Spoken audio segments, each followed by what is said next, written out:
Assalamualaikum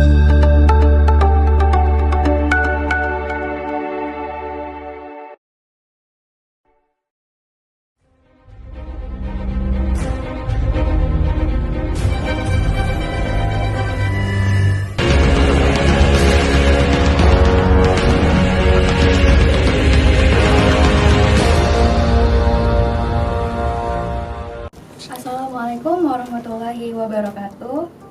Waalaikumsalam warahmatullahi wabarakatuh. Halo teman-teman online semuanya. Gimana nih kabarnya? Semoga kita selalu sehat, selalu dalam lindungan Allah Subhanahu wa taala. Amin amin ya robbal alamin. Nah, di podcast kali ini nih, aku akan menemani layar beranda kalian selama 1 jam ke depan bersama aku Dwi Anissa di podcast DPM Farmasi Talk. Di episode kali ini kita akan membahas topik tentang meaningful youth participation menghadapi tantangan generasi muda di kampus. Topiknya sangat menarik bukan? Di samping topik yang menarik, tentunya kita juga ada 2 narasumber yang sangat menarik. Halo Mas. Halo. Mbak. Halo. Gimana kabarnya hari ini? Luar biasa, ya luar kayak biasa. acara hari ini juga gitu ya Mas Iya. Sultan ya. Iya. Seru banget ya hari ini ya. Betul. Nah, teman-teman semuanya, mungkin kita langsung aja nih perkenalan sama Mbak sama Masnya lebih detail lagi. Mungkin dimulai dari Mbak boleh? Boleh, oke. Halo Sobat DPM gitu ya panggilannya. Oke, halo Sobat DPM gitu ya. Kenalin, aku Maulin Cikal Widiandani. Biasa dipanggil Cikal sih Mbak. Nanti jadi pada saat kita sesi ini ya, apa namanya, talk ini gitu ya, bincang-bincang, panggil aja Cikal gitu. Dan di sini saya itu mahasiswa semester 3 di Universitas Negeri Yogyakarta, jurusan psikologi gitu. Sebenarnya saya di sini tuh bukan asli Jogja Mbak. Saya asli Banyumas, Jawa Tengah gitu. Di sini saya menuntut ilmu dan kebetulan alhamdulillah juga tahun ini adalah tahun rezeki saya untuk mendapatkan selembang ini gitu ya. Iya, alhamdulillah tahun ini jadi duta genre DIY tahun 2024 gitu dan bersama pasangan saya. Silakan Pak. Pasangan apa ini? Pasangan tugas. Pasangan genre.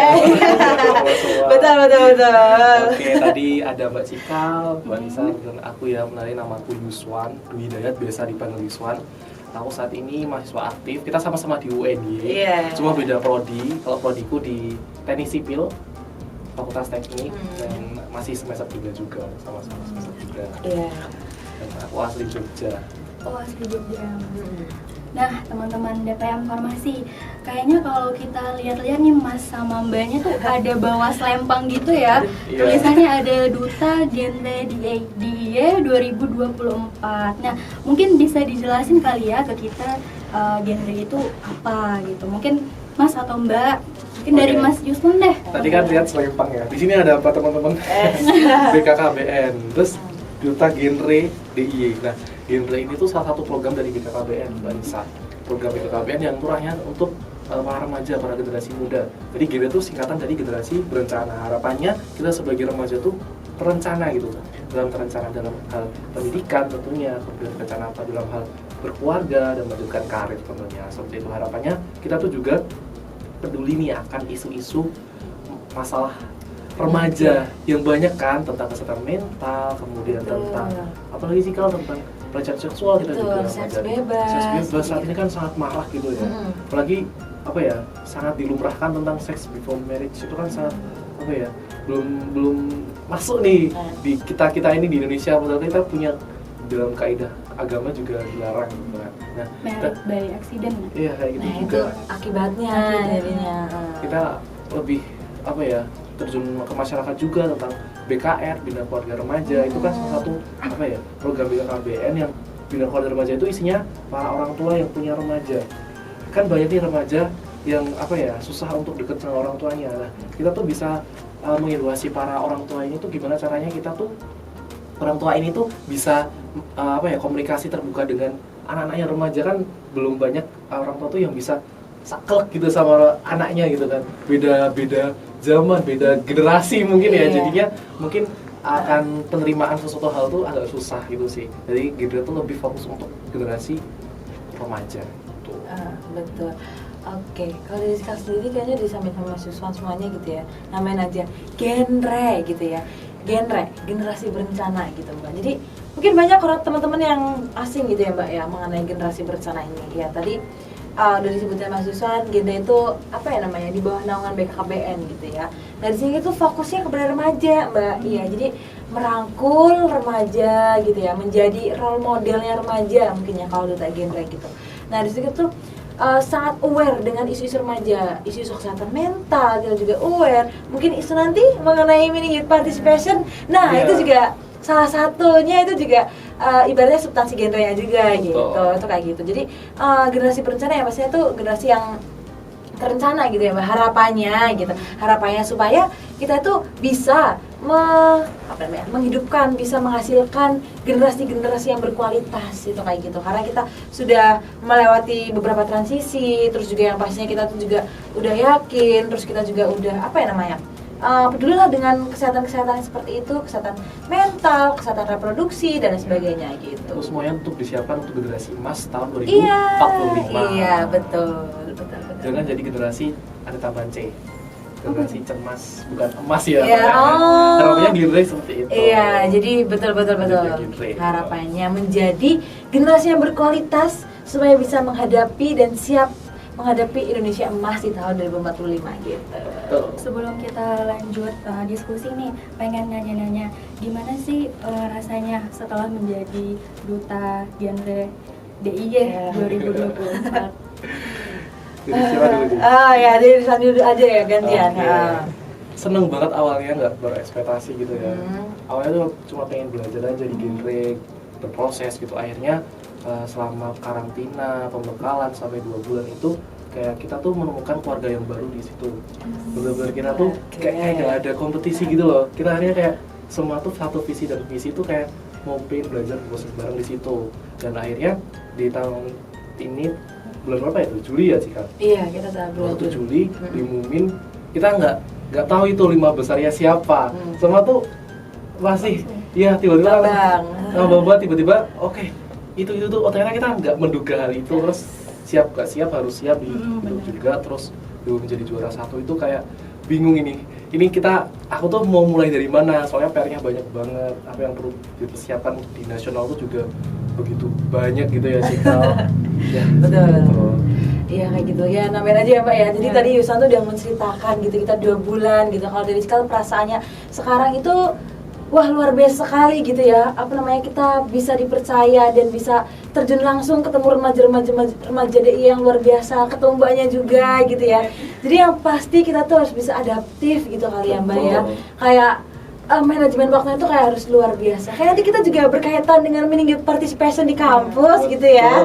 Iya, jadi kayak gitu. Jadi aku nambahinnya jadi mungkin kita langsung ke diskusi santai, diskusi ringan. Mungkin pertama ini dimulai dari, kan kita mengangkat tema itu tentang meaningful participation ya.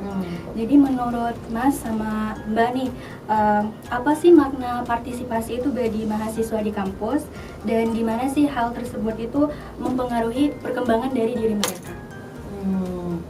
Oke, dari sekali dulu gitu ya. Oke, meaning youth participation gitu ya. Remaja yang bermakna gitu ya Mbak untuk di kampus. Jadi remaja yang bermakna itu yang di kampus itu tidak selamanya, mungkin remaja yang bermakna itu dia orang yang terus-terusan pintar dalam hal akademik. Tidak selamanya yang berkontribusi untuk kampus itu tidak orang yang hanya akademik aja, tapi berbagai hal gitu ya. Salah satunya ini organisasi, mungkin kayak banyak gitu ya DPM. Nah, dengan adanya orang itu punya partisipasi aktif untuk kampusnya, itu juga bermanfaat untuk diri sendiri gitu kan ya Mbak.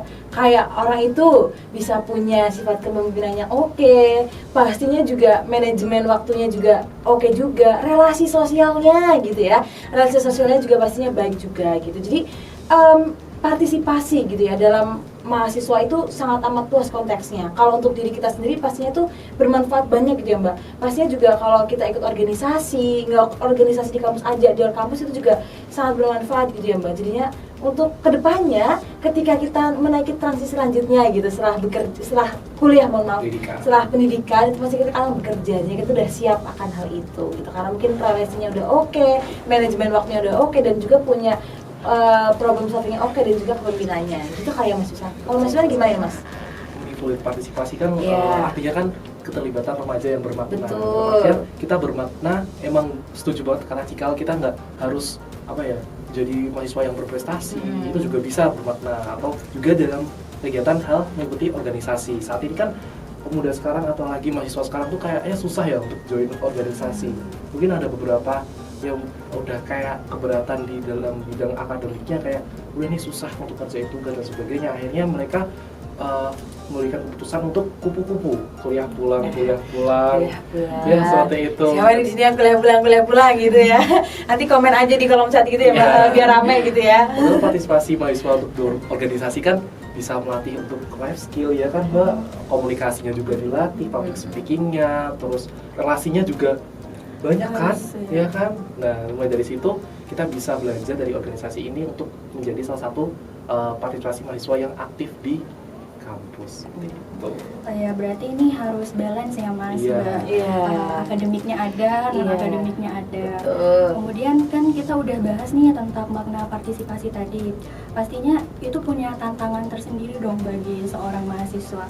Kira-kira tantangan terbesar apa sih bagi mahasiswa itu untuk mencoba berpartisipasi secara aktif di kampus? Mungkin boleh dari Masnya dulu. Oke. Faktor-faktor penghambat untuk partisipasi ya di kampus itu mungkin juga mahasiswa itu lebih tadi mengedepankan akademiknya, padahal juga harus ada pengalaman seperti organisasi untuk manajemen waktu, manajemen pribadi, manajemen kolaborasi antar tim. Itu kan kerjasama antar tim kan juga perlu gitu loh. Sebelum kita meranah ke melanjutkan tradisi kehidupan remaja yaitu bekerja, kita juga harus persiapkan untuk bagaimana kita untuk melatih life skill kita. Di organisasi kita dilatih seperti itu, DPM pasti juga kayak gitu ya kan. Nah faktor penghambatnya itu remaja itu kurang peduli akan itu, kemudian belum punya wawasan atau informasi yang luas mungkin terkait informasi kegiatan program kerja yang dari organisasi, yang membuat dirinya tuh gak mau untuk tergerak hatinya untuk bergabung seperti itu.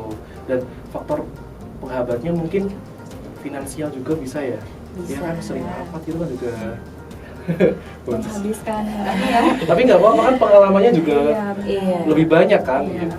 Oke, kalau dari Cika sendiri melanjutkan gitu ya, benar yang dikatakan mahasiswa gitu ya, kita tuh terkadang orang tua itu sekolah ya fokusnya sekolah aja Kak, Dek gitu kan ya, misalnya kamu dikirim jauh-jauh dari Sumatera gitu kayak mbaknya mungkin ya, dari Sumatera ke Jogja, kalau misalnya nggak nuntut nilai buat apa gitu kan. Nah itu adalah salah satu tantangannya dia ketika ada mahasiswa yang ingin ikut aktif dalam kegiatan kampus, itu salah satunya.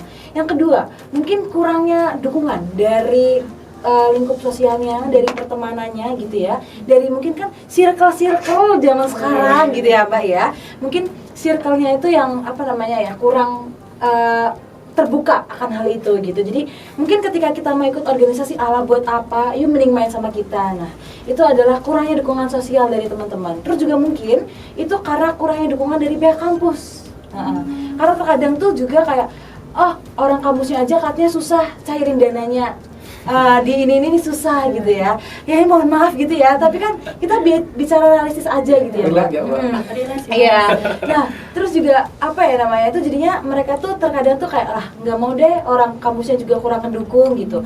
Terus ini yang paling penting itu adalah biasanya tuh senioritas dan junioritas. Nah, itu yang kadang tuh kayak nggak mau deh orang nanti juga yang ngurusin tuh seniornya, alumninya. Nah, itu juga salah satunya ya, kayak ibaratnya organisasi toksik bisa dibilang seperti itu ya. Jadinya orang-orang tuh teman-teman tuh malas untuk ikut kegiatan kampus, untuk ikut berpartisipasi. Itu kurang mungkin hal itu ya Mbak, kayak mungkin kalau misalnya organisasinya, kampusnya itu inklusif, terbuka gitu ya, itu teman-teman tuh akan senang gitu ya, akan terbuka gitu, kayak akan nyaman ada di situ gitu. Tapi berbeda lagi ketika mungkin seniornya masih ikut campur, terus juga yang pastinya kampus tidak mendukung. Nah itu adalah mungkin hambatan-hambatan atau tantangan ketika teman-teman tuh mau berpartisipasi di dalam kampusnya. Iya, berarti mungkin sebelum join mereka udah ke distract dengan senioritas, kemudian mungkin dari izin ke orang tua juga ya.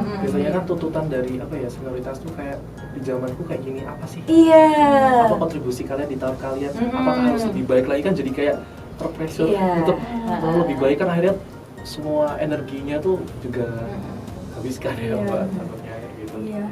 Oke, tadi kita udah bahas tentang hambatan. Iya. Kemudian faktor pendukung ini yang membuat mahasiswa ini untuk mencoba berpartisipasi. Kira-kira faktor pendukung ini tuh apakah ada motivasi dari diri sendiri bagi mahasiswanya? Oke, jadi sekali gitu ya Mbak? Ganti-gantian gitu ya? Ganti-gantian gitu. Oke, jadi oke Mbak, sebenarnya itu segala sesuatu ketika kita akan melakukan hal itu kan motivasi itu dari dua ya Mbak, intrinsik dan juga ekstrinsik gitu ya. Wah psikologi banget kayaknya ya pembahasannya gitu ya. Udah jangan gitu ya. Nah jadinya tuh, nah di situ motivasi intrinsik itulah yang sangat berperan penuh gitu ya dalam ketika kita itu akan mengikuti hal itu gitu. Ketika kita belum punya motivasi dalam diri kita, pasti kita tuh belum semangat untuk ikut-ikut kegiatan di kampus gitu. Terus juga ketika motivasi dalam diri kita tuh kayak full gitu, kayak ayo semangat ya, pasti kita tuh kayak akan semangat terus untuk berpartisipasi aktif dalam kampus. Terus juga faktor pendukungnya tadi kan Mbak. Nah faktor pendukungnya itu pasti yang kita sebutin di awal tuh teman gitu ya Mbak, relasi sosial itu sangat berpengaruh untuk kita menentukan kita seperti apa di kampus gitu. Itu kayak gitu ya, pastinya motivasi dan juga dukungan dari orang-orang terdekatnya sih. Tapi nggak cuma dari teman ya, mungkin dari orang tua, terus juga dari dosen-dosen gitu. Jadi itu saling berkaitan gitu ya Mbak kalau kegiatan di kampus. Mahasiswa berkaitan dengan dosen, mahasiswa berkaitan dengan orang tua, dengan keluarga, dengan teman, seperti itu.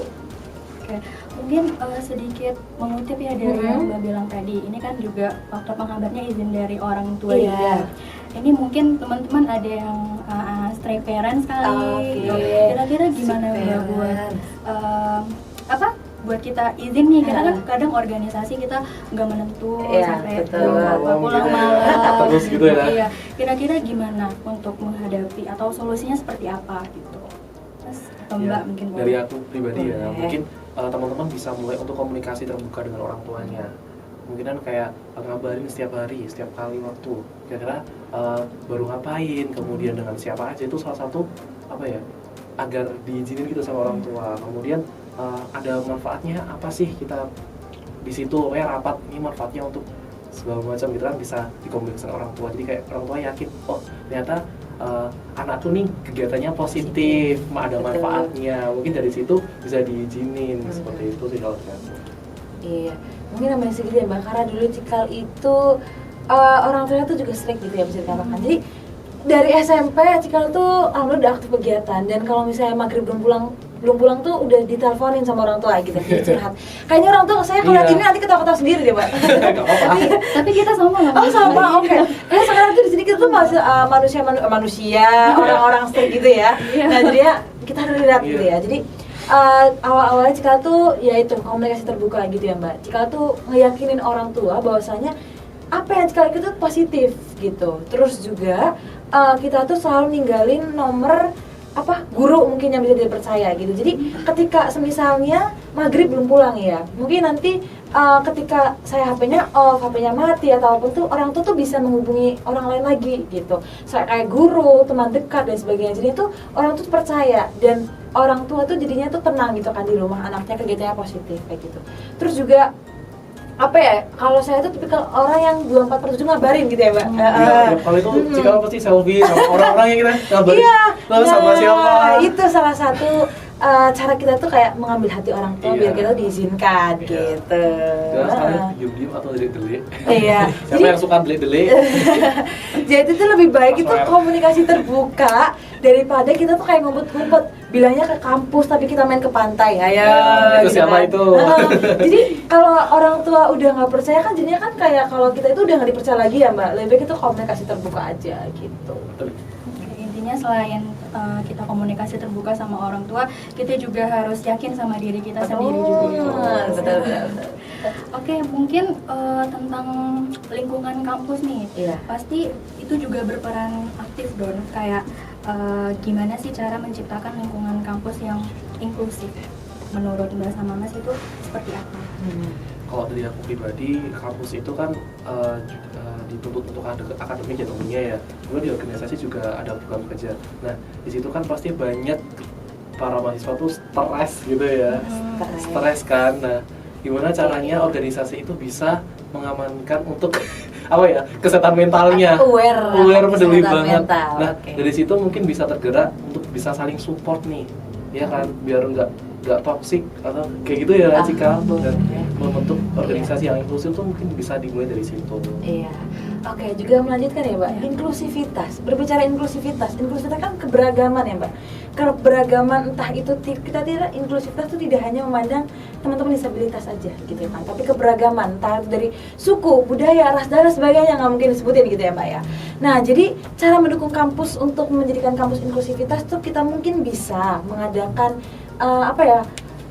kegiatan mengenai apa yang tidak memandang latar belakangnya dari manapun itu. Jadi keberagaman gitu ya, kayak mungkin masing-masing dari wilayah kan biasanya kan ada ya Mbak organisasi itu dari masing-masing wilayah. Mungkin dari Mbak Sumatera ya di Jogja ada gitu kan. Gitu ya. Nah itu kita mungkin bisa jadikan itu sebuah program, terus nanti itu kayak menampilkan gitu kayak budaya-budayanya gitu-gitu, terus juga kayak saling mendukung gitu, dan kampus tuh mendukung adanya organisasi itu yang daerah lokal-lokal gitu kayak dari Sumatera, Jawa Tengah mungkin, terus juga Jawa Barat dan sebagainya. Nah itu kan salah satu kampus tuh peduli dengan keinklusivitasan itu seperti itu. Kayaknya UAD juga kampus inklusif nggak sih sebenarnya? Iya. Itu kampus udah inklusif, artinya juga udah aware dengan teman-teman disabilitas, terus juga udah aware dengan teman-teman yang berbagai latar belakang lainnya. Kesehatan mental yang masing-masing. Iya, betul.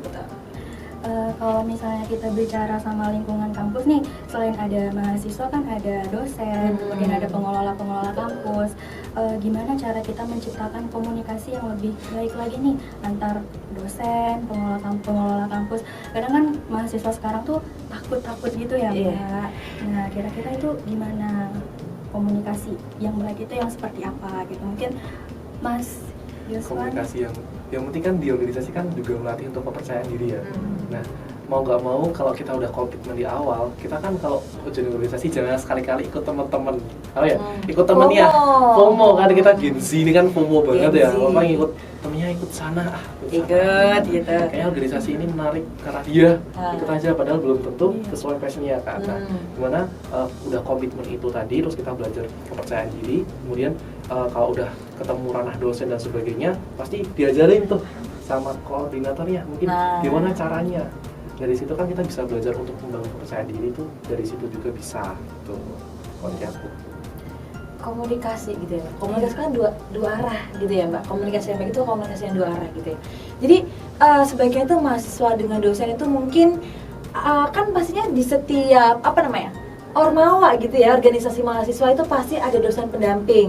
Nah, dalam dosen pendamping itu bisa kita itu melakukan mungkin evaluasi bulanan, atau mungkin kita itu kayak selalu komunikasi terbuka dengan dosen pendamping itu. Sehingga ketika kita ada kendala, dosen pendamping ini mungkin bisa kayak ibaratnya tuh bilang ke atasannya gitu kan Mbak. Karena kita tuh kadang tuh mahasiswa tuh kan tidak didengar oleh atasannya kayak gitu ya. Nah, bisa tuh dosen pendamping itu kan nanti kan bilang ke atasnya.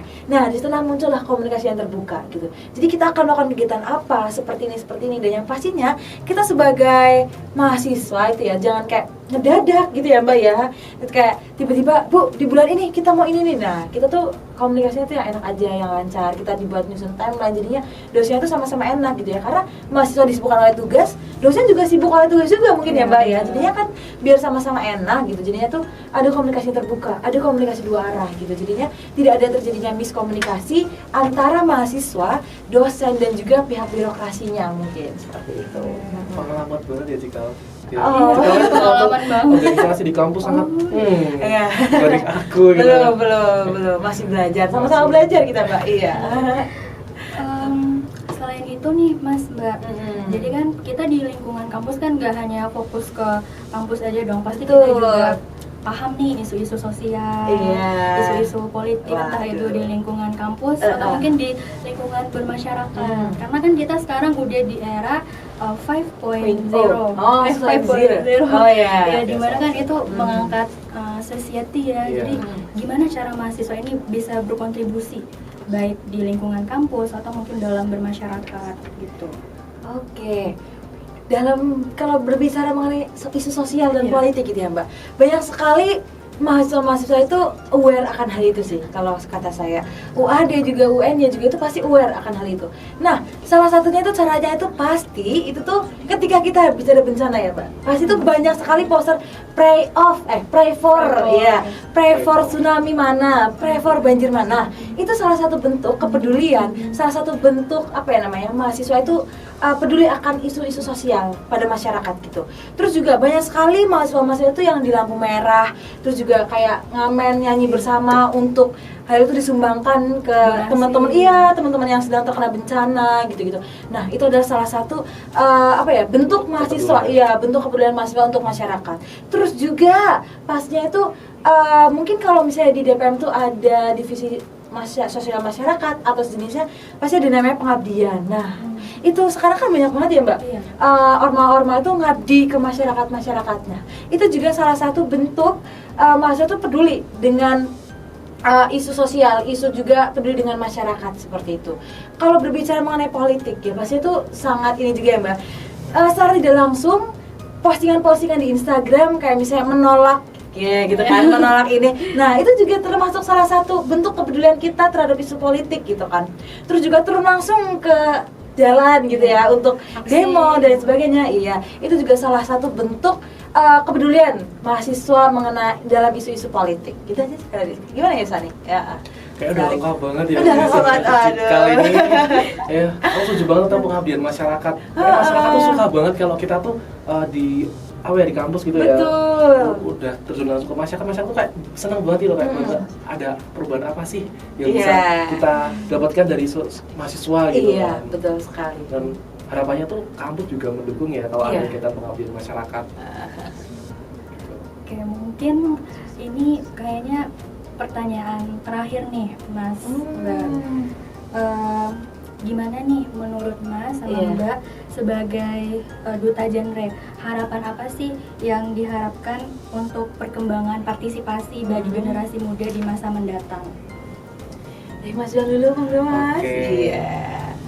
Kalau dari aku pribadi ya, mumpung masih muda, ayo banyak pengalaman, cari relasi dari manapun itu. Kemudian jangan lupa untuk kita tuh bareng-bareng bisa kerjasama, tim itu dibentuk dari organisasi gitu loh. Nah, mulai dari situ kita bisa mendapatkan pengalaman atau mungkin besok kalau kita udah lulus nih ada channel sana sini kayak kamu cocok deh direkrut kerja di sini di sana, kan salah satu privilege gitu kalau kita bisa gabung di organisasi kayak gitu sih. Harapannya teman-teman semua jangan takut dulu, jangan insecure dulu, harus punya resiliensi yang tinggi dulu buat kita bisa improve gitu loh di kehidupan gitu ya. Soalnya itu dari aku. Dari pesan gitu ya, Mbak. Pesan? Banyak sekali pesan yang mau disampaikan ke remaja gitu ya, karena masa depan bangsa itu dari tangan remaja katanya kan gitu. Nah, jadinya pesan dari Cikal itu ya pastinya apa yang dikatakan Mas Yuswan gitu ya. Teruslah bersinergi gitu ya, teruslah melangkah ke depan gitu ya. Jangan takut untuk mencoba, jangan takut juga untuk gagal. Lebih baik kita udah mencoba tapi gagal daripada kita belum mencoba karena takut gagal gitu. Jadi balik lagi bahwasanya kalau katanya Insinyur Soekarno beri aku 1000 orang tua nih saya akan kucabut Gunung Semeru dari akarnya, tapi kalau akan diberi 10 pemuda akan diguncangkan dunia. Nah, itu artinya pemuda itulah penggerak bangsa gitu ya. Kita gitu. Jadi kalau bukan kita siapa lagi? Kalau bukan sekarang kapan lagi gitu. Jadi mari terus kita bersinergi, mari kita terus menebarkan kebermanfaat, menyebarkan keceriaan, menebarkan hal-hal yang perlu kita tebarkan untuk bangsa kita tercinta ini gitu kayak sih Mbak. Tapi juga jangan juga lupa juga kita terus mengabdi pada bangsa dan negara, tapi kita juga lupa pada diri kita sendiri gitu ya. Yang pastinya kita juga perlu yang namanya penerimaan diri, perlu betul iya. Perlu yang namanya juga kecintaan diri, karena dari situ kita juga bisa menemukan minat dan bakatnya kita seperti apa kayak gitu. Iya, berarti relasi penting, kemudian penerimaan diri kita sendiri juga penting. Betul. Dan semangat serta daya juang kita juga harus kuat ya, iya, Mas. Betul. Nah, kira-kira selama ini nih motivasi apa yang Mas sama Mbak Cikal itu pegang Gitu. Kalau dari aku pribadi moto hidup Ah, dari iya, dulu, moto hidup. dari SD, mungkin dari SMP sampai sekarang tuh apa sih filosofi Jawa? Urip iku urip. Urip itu hidup itu menyala. Menyala bangku.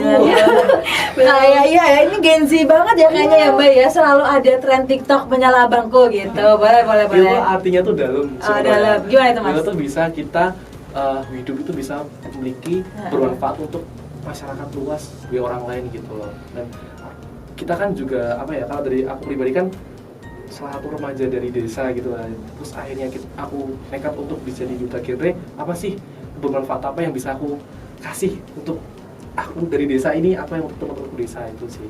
Itu yang aku pegang sampai sekarang gitu. Jadi urip Urip iku urup. urip iku urut. Urup. Urut. Oh, Urip iku urup. Urut. Mungkin dari Mbaknya motivasi apa? Motivasi gitu ya Mbak. Kalau berbicara motivasi itu dari kecil saya itu selalu diarahkan sama orang tua itu untuk selalu menjadi orang yang bermanfaat. Sekecil apapun itu, dimanapun itu. Jadi saya cerita juga ya Mbak ya. Jadi ketika pada saat saya itu mau merantau gitu ya, orang tua saya itu berpesan, carilah ilmu setinggi-tingginya, tapi jangan lupa menebarkan kebermanfaat untuk orang-orang di sekitar gitu. Jadi itu adalah salah satu motivasi dari saya gitu ya.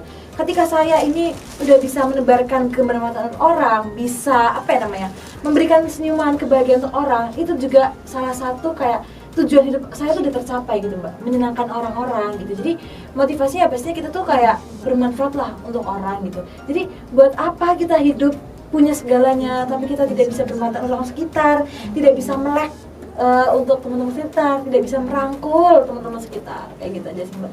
Berarti peduli sosialnya tinggi banget ya Mbak sama Mbak Amin. Cika. Iya, semoga aja gitu ya Mbak. Amin. Mungkin untuk closing statement nih dari Mbak atau Mas bisa disampaikan ke teman-temannya. Dari Cikal dulu mungkin. Oke, closing statementnya gitu ya. Kalau katanya Tulus, kecil hanya sekali gitu ya. Nah sama aja, hidup hanya sekali, masa remaja juga hanya satu kali gitu. Jadi manfaatkanlah masa remajanya dengan baik gitu ya. Ikut banyak sekali kegiatan gitu ya. Karena lebih baik kita tuh pusing karena banyak kegiatan daripada kita pusing gak punya kegiatan gitu. Gabut gitu. Iya betul. Jadinya tuh manfaatin aja waktu muda kita itu dengan hal-hal yang senang gitu. Terus juga kita tuh juga bisa ketemu sama teman-teman gitu. Yang pastinya tetap berada di dalam lingkup yang positif, dan kita juga harus punya batasan diri gitu. Jadi kita tuh tidak terlalu terlena ke sana gitu, karena dunianya terlalu jahat untuk orang-orang yang tidak punya boundaries, untuk orang-orang yang tidak punya batasan diri gitu. Jadi dimanapun kita berada, tetaplah kita punya batasan diri. Bermain dengan siapapun tuh boleh, bermain dengan kalangan seperti apapun tuh juga sangat amat diperbolehkan gitu. Tapi balik lagi kita harus punya batasan diri seperti itu. Karena prinsip itu juga penting ya Mbak. Betul, komitmen diri. Iya. Oke, closing statement dari aku ya. Mungkin teman-teman pernah dengar gak sih kayak malu-maluinnya pas kecil aja, pas remaja aja. Makanya jangan malu-maluin. Nah, gitu kan. Mungkin dari situ kita bisa harus banyak belajar di remaja ini, masih remaja, banyaklah relasi apa yang aku sebut tadi sama Cikal. Banyaklah untuk menebar kebermanfaatan. Banyaklah untuk berelasi, banyaklah untuk belajar apapun itu. Teman-teman semua selagi masih muda. Kalau nanti takutnya kalau udah tua kayak nyesel gitu ya sih, kayaknya aku nggak semenyenangkan itu gitu ya. Nah, teman-teman bisa gabung di genre biar bisa menjadi remaja yang sehat, cerdas, ceria, dan boleh juga terencana, karena berencana itu keren gitu. Oke. Berarti dari diskusi kita ini ya Mbak, Mas, ini beberapa hal yang harus kita ingat dan kita harus terapkan nih. Kalau kita ingat kan kita nggak menerapkan kan percuma kan gitu. Jadi partisipasi itu sangat penting bagi mahasiswa, kemudian karena ada banyak manfaat yang bisa didapatkan seperti pengembangan diri, kemudian peningkatan kualitas pendidikannya gitu. Relasi juga banyak, dan itu juga berpengaruh pada persiapan karir kita di masa mendatang gitu. Dan mungkin yang paling penting itu tadi yang disampaikan Mbak sama Masnya, motivasi diri tadi, dan tentu self confidence dulu nih. Sebelum memulai sesuatu kita harus yakin sama diri kita sendiri kalau kita mampu ngelewatin apapun itu. Dan kita harus peduli juga nih sama isu-isu sosial atau politik yang ada di lingkungan kampus ataupun di lingkungan masyarakat gitu. Ya, mungkin itu saja yang dapat saya sampaikan. Sebelumnya saya berterima kasih kepada Mbak Terima sama kasih Mas kembali, Mbak Nisa. yang sudah mau gitu jauh-jauh, terus meluangkan waktunya Seneng untuk ini ya, bisa bisa berbagi, bisa sharing bareng. Iya, senang banget bisa dapat ilmu yang bermanfaat dari Amin. Mbak Cikal sama Mas Yuswan gitu. Pasti sibuk banget ya Mas, Mbak. Gimana? Masya Allah, nggak apa-apa, yang penting bisa menebar kebermanfaatan gitu ya. Iya, mumpung masih muda Iya, gitu tadi. prinsipnya Mbak. Meskipun sambil ya Allah, Iya. ya Allah. tapi Dan nggak juga apa-apa. pastinya belum punya tanggungan gitu ya Mbak. Iya. Karena besok kalau misalnya kita udah menikah beda lagi, Iya. nggak bisa kesana sini sendirian gitu kan. Pokoknya udah anak, Iya. suami, atau istri gitu ya. Responsibility-nya juga lebih besar lagi kan. Betul. Nah, udah ditutup malah kita kebanyakan bilang-bilang ya Mbak, bincang-bincang gitu ya. Terima kasih untuk teman-teman yang udah nonton sampai akhir gitu ya. Betul. Kami sangat mengapresiasi sekali gitu. Semangat terus buat teman-teman. Gitu. Sukses untuk DPM Iya. Farmasi UAD. Betul. Mungkin boleh ditutupnya kayak salam genre tadi. boleh. Boleh banget, boleh banget. Iya. Gimana? Mas Susan. Oke, salam genre, Salam. remaja genre, Sehat, cerdas, ceria. Genre Indonesia, Saatnya yang muda yang berencana. Yeay.